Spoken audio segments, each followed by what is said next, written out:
This group consists of my 3 best friends from home in New Hampshire, Andrea, Natalie, Samantha, and I. Our friendship as a group formed gradually as we met and got to know one another, and has persisted as we have ventured to different colleges. We hold on to traditions each summer and winter break when we are together and hope to continue these traditions for a very long time.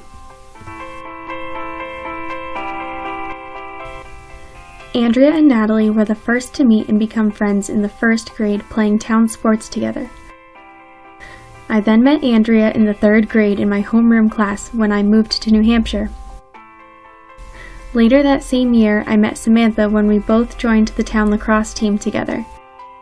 Samantha soon learned that her interests were more in dance than in sports, which is where she met and became friends with Natalie in the 5th grade. The same year, I became close friends with Natalie when we played soccer together. Ultimately, it wasn't until the 8th grade that the 4 of us finally came together as a group. We danced in our middle school's yearly talent show and spent every day choreographing our dance routine during recess. It was from this point on that our group became inseparable. Every year during winter break, the 4 of us and our mothers travel up north for a weekend to my grandparents' lake house where we play our annual game of Pokino. This large open house with a scenic view of the lake allows for plenty of socialization and space for group activities.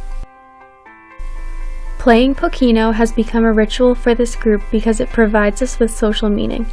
All 4 members of the group value family above anything else, thus having our mothers join in on the fun helps to reinforce these values and social bonds.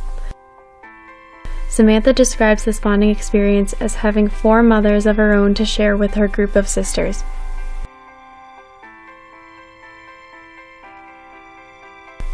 Having been friends from such a young age, we have developed into a very cohesive and mature group.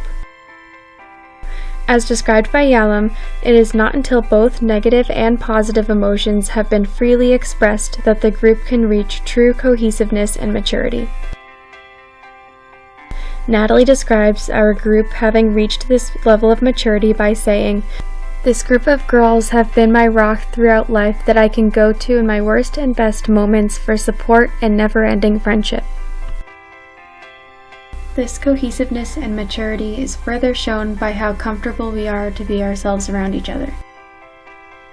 We often find ourselves reverting back to our old habits of being goofy and childlike. Natalie states that because we have known each other for so long, there aren't any barriers to put up. We are 100% ourselves.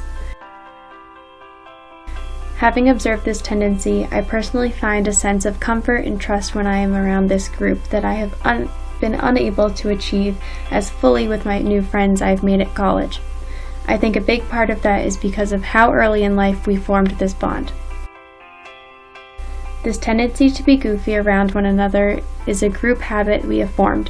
Habits are defined as responding and performing in certain consistent ways in familiar environments and situations. This comfort is automatic and lends the group to have this level of trust.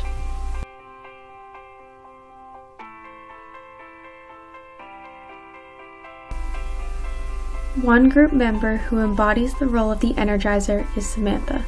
An energizer is the member who prods the group to action. Samantha is the driven member who motivates the rest of the group to participate in fun activities. She always has in mind what is best for the group. Samantha also naturally has a very loud voice. Thus, she stimulates the group to participate more in group activities. An example of this is how whenever we are taking a group photo, she will be the one to take it to the next level by saying, "Okay, now everyone start laughing." This brings a smile to everyone's faces and enables the group members to get more out of each experience. While Samantha is the energizer, this group does not have one specific leader. Instead, we are all equal members of the group. Additionally, there is not one individual in which we all specifically communicate with. Instead, we have group-centered communication in which we connect with one another as needed. A part of our group communication now that we have gone our separate ways to college is when we reconnect during summer and winter break. We have each had unique experiences in which we have learned something new. When we come back together, we impart this information on one another. Imparting information is one of Yellen's 11 therapeutic factors that serves as a way to teach or give advice to the other group members. This gives the other group members confidence to share what they have learned. Andrea states that she can always count on the group to offer her advice. Ultimately, Andrea states that while there is more physical distance between us, every time we get together serves as a confirmation that they will always be there and I can always rely on them. I know after spending time with them that we have a lifelong friendship.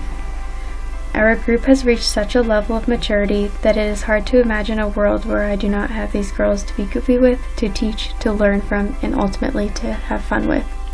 It is this bond that has kept us together for so long, and that will continue to keep us together. We hope to continue our annual traditions and to make some new ones along the way.